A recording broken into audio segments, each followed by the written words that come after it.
Dana, how do you look at your quarterback situation right now? Hopefully extremely competitive is what I'd like to see. We've been working with the guys for about 3 weeks now. We've had some OTA style practices, which go by very, very, very quick. We get 2 hours a week with them in meetings and a little bit of instruction. So anxious for tomorrow morning to be able to spend more time with them. Obviously, we'll have a big, long meeting this afternoon. And then, kind of a light practice tomorrow, but, we're not limited on time. So that's what I'm excited about, to be able to spend as much time as we can. But, Donovan Smith's, he looks good. Lucas Coley is a little ahead of him right now, just obviously based on, being in the program for a little bit longer from, terminology, communication, and all that. But, we need those guys to compete, and they are, and they're excited about doing so. So we can talk about where they're at right now if we want to, but it's not nearly where they need to be, obviously, and we got a lot of work ahead of us. I haven't commented on Shannon Dawson. Appreciate everything that he did for us over the last 4 years. Good for him.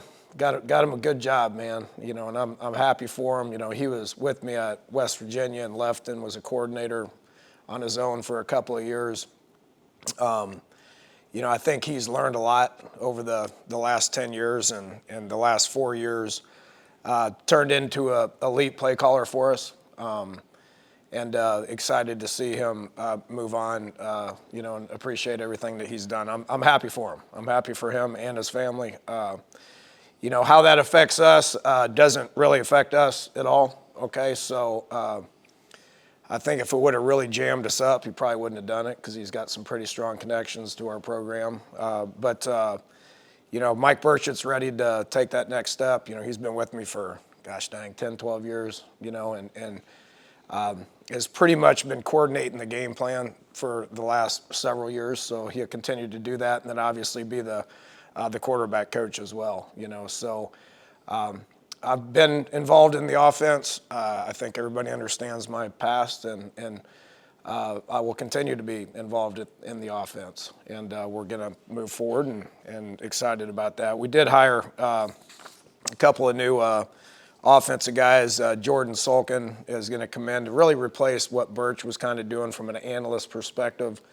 And Robert Beecham from an offensive analyst, and, was Coach Nagavi's assistant at Tulane last year. So those two guys have a really good working relationship, and they know each other very well. So I think we're in great shape offensively with everybody coming back, and with those changes as well.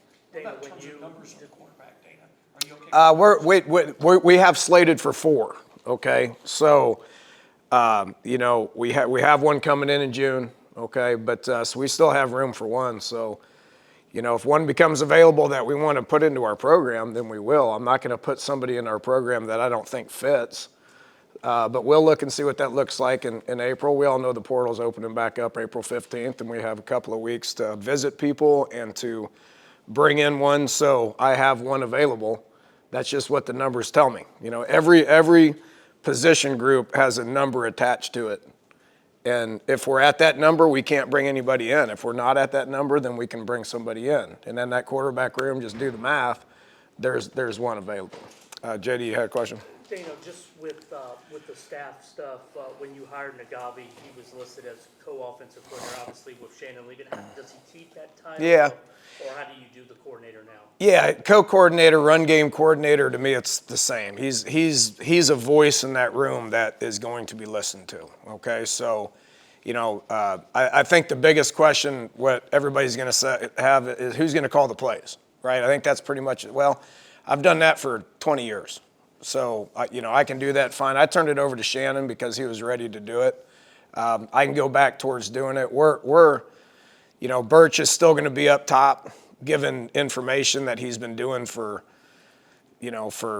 7 years and stuff, you know. I mean, he's just, you know, from a game planning perspective, that's what analysts do. You know, he's ready to be able to take that next step and be the quarterback guy, whether he's going to be the main play caller, whether I am. We're experimenting with things right now from a signaling perspective. I may go to where, you know, me and Shannon did everything, you know, where we were like handling the signals, handling the play calling, getting information. You know, at the end of the day, the buck stops with me, you know, so if it falls on me, it falls on me. But I think between me, Birch, and Coach Nagavi, we're going to get a system in place that's going to be very successful. From a game day load, I think in the past, the preference, because you had Shannon, was to not maybe do it as much so that you could do other things. Correct. Is that a consideration? Or Sure it is. Yeah, I mean, we're experimenting with everything right now. That's what spring's for. You know, we got different people signaling. Most of spring is all kind of scripted out anyway, you know, so, you know, like I said, I mean, I've kind of done this offensive thing for quite some time. I think we'll figure out what the best approach is and go with it. 17 year enrollees, just the importance of getting those guys in, you know, with the big year coming ahead, year 1 in the Big 12. Gets us a head start. You know, I told our guys this here for the last couple of weeks. There's no such thing as new guys anymore. I mean, they're just squad members, whether they've been here a month, a year, or 5 years. You know, like some of our guys, we got about 10 guys that have been here for the entire time that I've been here.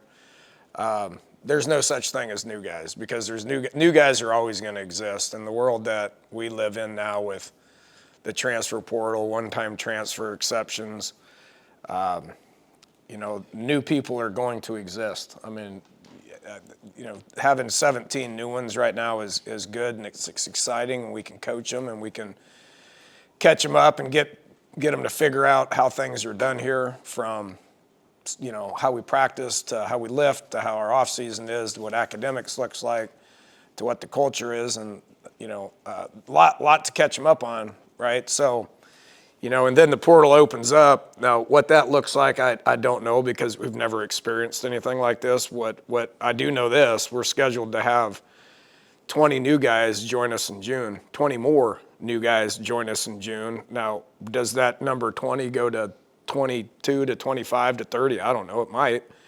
So we're adding a whole bunch more new guys in June, and we got to catch those guys up in June and in July and heading into August, because once you start playing ball, nobody cares if they're new or not. They need to function right, and they need to be productive.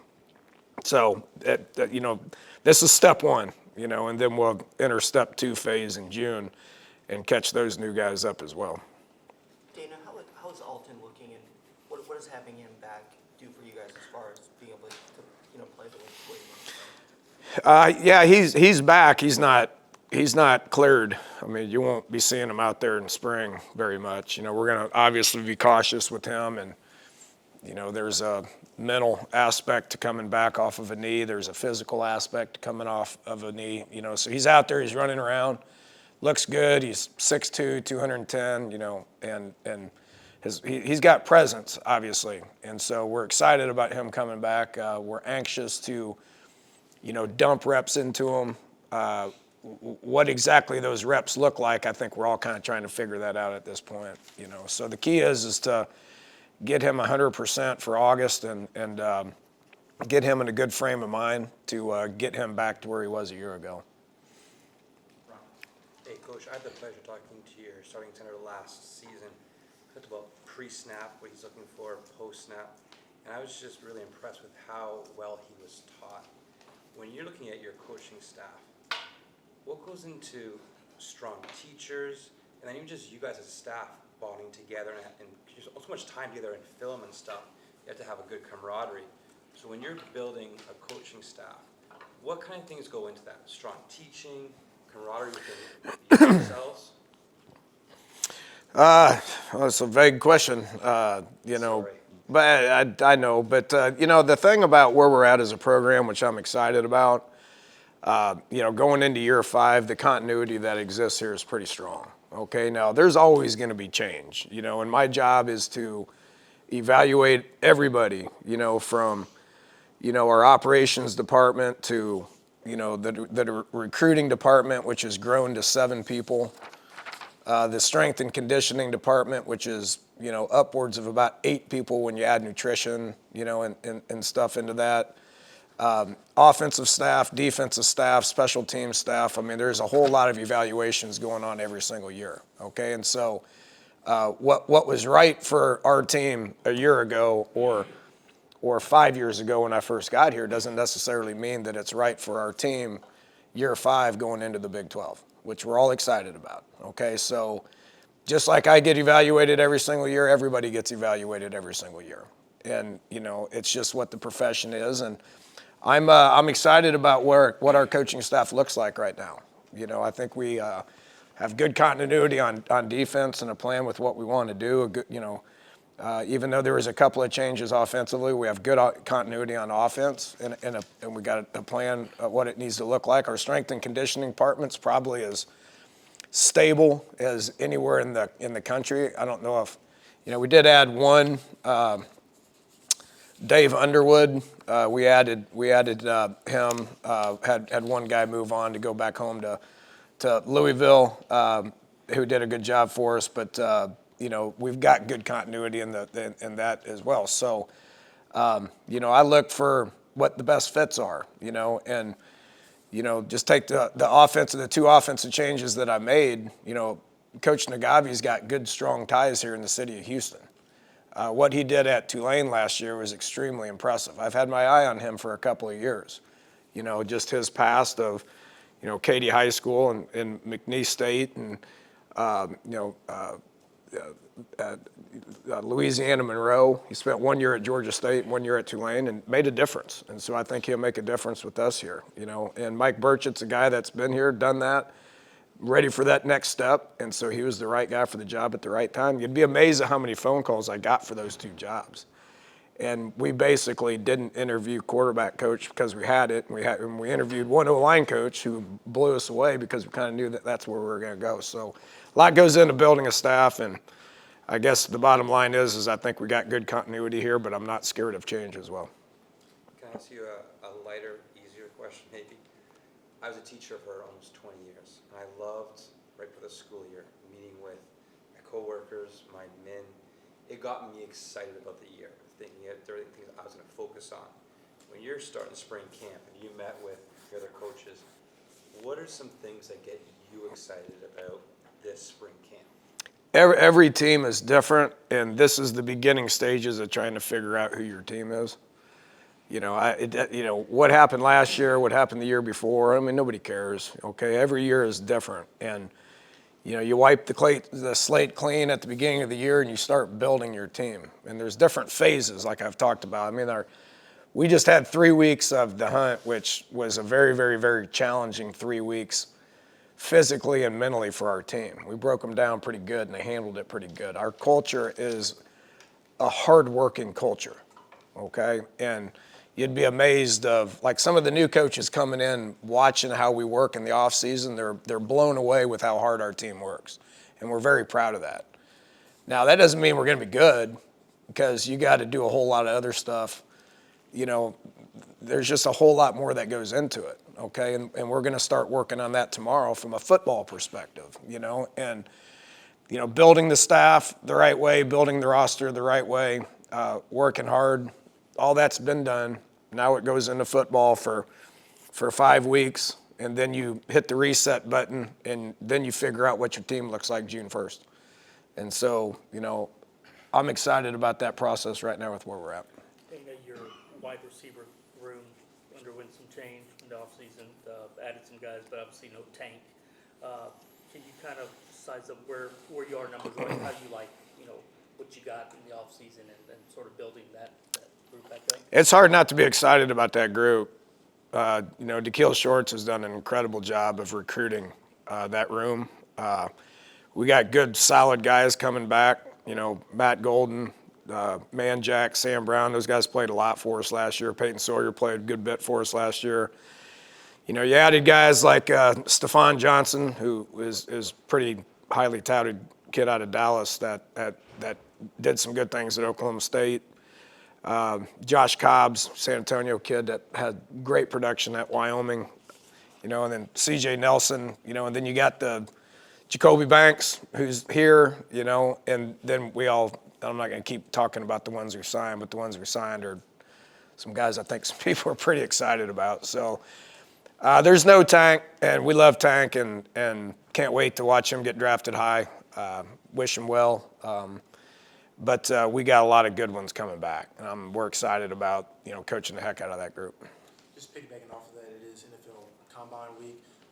Having a chance to work with some of those guys who are having an opportunity to participate, how nice is it to see them continue to chase their dreams in this next step of the process? Yeah, it's a fun time of the year for that. I was actually out in California with Toon about a week ago. He looks good, feels good, looks good. I think he's going to improve his stock at the Combine because now they start having one-on-one with these guys, and he's an intelligent, impressive young man that when he has these one-on-ones with people, they're going to be excited about him, So him and Tank both, are pretty good. Our pro day's in like 3 weeks, so we'll be able to get them on campus and watch them one more time prior to the draft. Dana, you guys had a graphic that you put out with, I think it was Rashawn and Jacoby, both of them were like 10-2, 10-3 guys. Is this one of the faster offenses at third skill position that you've had here? Looking at them. Yeah, I mean, I get excited about track times, and that's pretty impressive. May or may not have been wind aided a little bit. I don't know. We can't go watch it, so I don't know what conditions are and all that. But you can tell those guys can run. You can tell that on video. I think Mike Jenks did a great job of adding to the running back room. That's has experience, but they're a little beat up. Brandon Campbell had surgery on his shoulder. He'll be out, until summer. That hasn't been reported at this point. But Alton's limited and Brandon's out, so we got Stacy and we got Keelan Walker here this spring. So we need to add some bodies to that room, and I think we did a good job of adding those two guys. You can tell on video that they can run. They got good football speed. I didn't know they had track speed like that. So that's exciting, and I think we're adding some guys. At the end of the day, with the Big 12 move, and I think our staff's done a good job with this. But we got to continue to recruit better. And there's a lot that goes into it. But I feel like we've added some people. That are gonna improve what the overall athleticism of our team is. Coach, on the right side of the offensive line, some new faces, also faces coming back. How does that look coming into spring? Is everybody healthy, options-wise? Yeah, I don't know about new faces, but Jalen's been here a little while. I'm sorry. Jalen's been here a little while already. Yeah, Garth. I don't know what he can do yet. Because he was kind of in. He was in red shirt mode last year because he didn't get the waiver to be able to play. You got a lot of people coming back on the offensive line. It's a very veteran offensive line. Jack does a great job of leading that group, and we know what we got on the left side. But you got returning experience on the right side. Returning starter Tyler Johnson, Marcus Jenkins started. Tank started the whole year before. And then you got Lance Robinson and Ruben who bring back experience. So we need competition. Jalen Garth brings competition, and we need those guys to continue to improve. And I like where that group's at this point in time. Is Garth working inside or outside? No, he's a tackle. He's a tackle. Lance is the one that has the capabilities of being able to move. Okay, so he's not quite the tackle body you want, but he was our best option last year and shows improvement. If he's our best option this year, then we'll play him at tackle. If not, then I think he'll find a place to be able to play. Dana, with the way the game is played today, is it more important than ever to have a quarterback who can run and move somewhat? It is.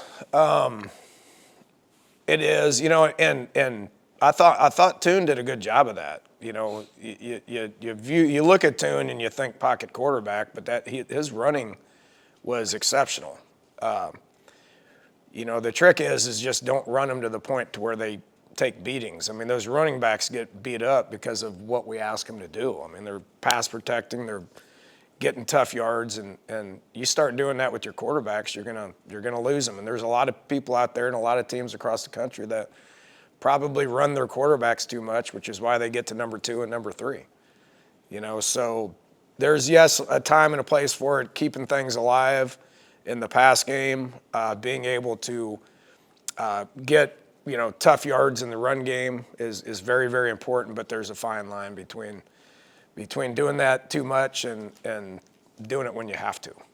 I think both of our guys possess the capabilities to be able to do that. Right now we're looking at 2 that haven't started a game around here, so we gotta be careful with what we do with those guys. Until we add more people. And even then, wherever your starter is, I'm never gonna try to run them to the point to where you're putting them in harm's way. We didn't do that with Toon.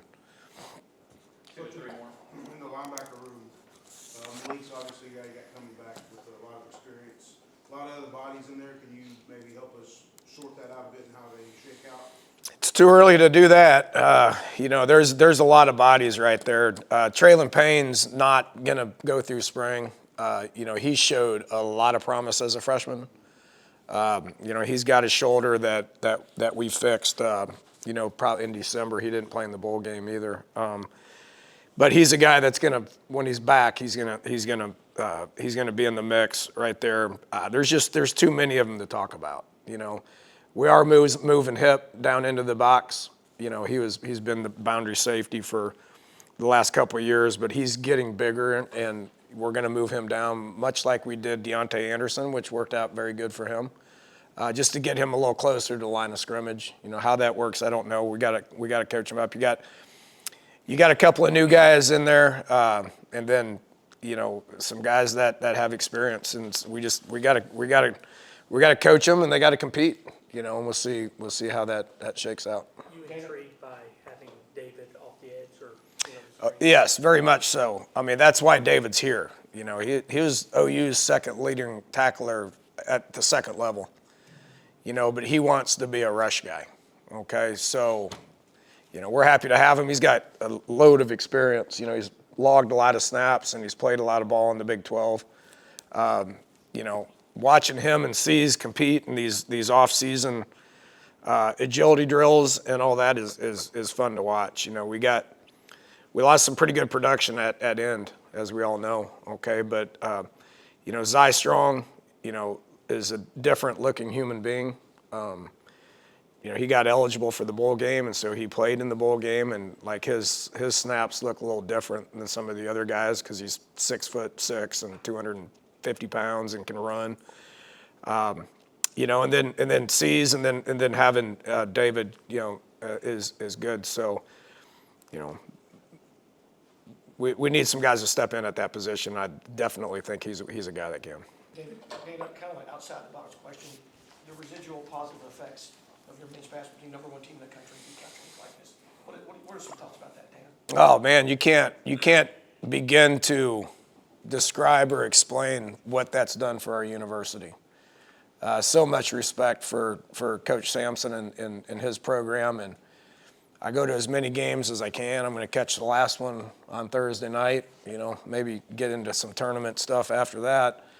Just so much fun to watch, but the amount of just positive, things out there being said about his program and the culture of his program and the kids that he's recruiting and the program that he's built is very fun to watch and very, very cool what he's done for the university. I've had a lot of talks with him about culture and about the University of Houston, and I think our goals are the same when it comes to where we're at as a university, where we're at as a program. Hopefully our football program gets to the point where we're having the amount of success that the basketball team is here in the future. Dana, is there 1 or 2 guys in the spring you're really looking forward to seeing, and that you need to make that sort of next step? Yeah, I mean that's yes, and it just doesn't stop with a few. I'd hate to single out a couple. We got so many new guys, but you got guys that last year, how much is Jalen Emery gonna make a step? Moses Alexander was ineligible last year, And now he's eligible with 3 years to play. He's a 6'3" corner that was highly touted in the SEC. You know, this A.J. Hossey that came in from New Mexico is a thumper, you know. That's why I hate doing this, because I'm going to leave some people out that I'm excited about. We've already talked at length with offense, but how's Matt Burns going to progress? How's Eddie Henry going to progress? You know, how's Jamari Caldwell going to progress with an off season? You know, so I mean that list is just so big. We got so many guys that have played a good bit, and they're going to get better. You know, and then the new guys that are coming in, how are they going to compete? So, man, I'm looking forward to the spring. I'm happy with where our program's at. I'm excited about the challenge that's ahead of us in the Big 12. We've all seen the schedule and what those challenges are, and I'm excited about it. I've spent 16 years in the league. I know what's in there, you know, and I know where our program's at, and we're going to continue to build this thing, and tomorrow's step one for 2023. Dana, at tight end, what are the conversations like with a guy like O'Loughlin that's sort of in that area of does he keep playing, you know, with everything? Yeah, I was surprised he wanted to. You know, I recruited that kid 6 years ago, and great kid, great family. You know, he wanted to come check it out. You know, based on what the rules are and everything, you know, that tight end room's got a number 5 by it. Okay, and we got 4 in that room right now. And we signed one that'll be here in June, Jet. And so we got 4. Okay, what's the chances of being able to get another one in the portal that looks like Mike? Very slim. Very slim. Okay, so, you know, he came in, doctors checked him out. He's in a great headspace. He wants to keep playing. He likes how we do things. He's used to how we do things. You know, and I knew he'd fit in with the room very well. And so you bring Mike in, and man, he adapted like that. The guys love him, and he's killing rehab. He knows how to rehab. He's smart. He's got a lot of snaps under his belt. So our goal is to get him 100% healthy for game 1. You know, and whatever we get out of him for a year is going to be a bonus, you know, because we're going to sign another one and replace that number in a year, you know. So to me, it was a no-brainer to bring him in, because I know what kind of a kid he is and what kind of work ethic he has, and you know, he's got a good relationship with a lot of people in this program. Thanks so much. All good?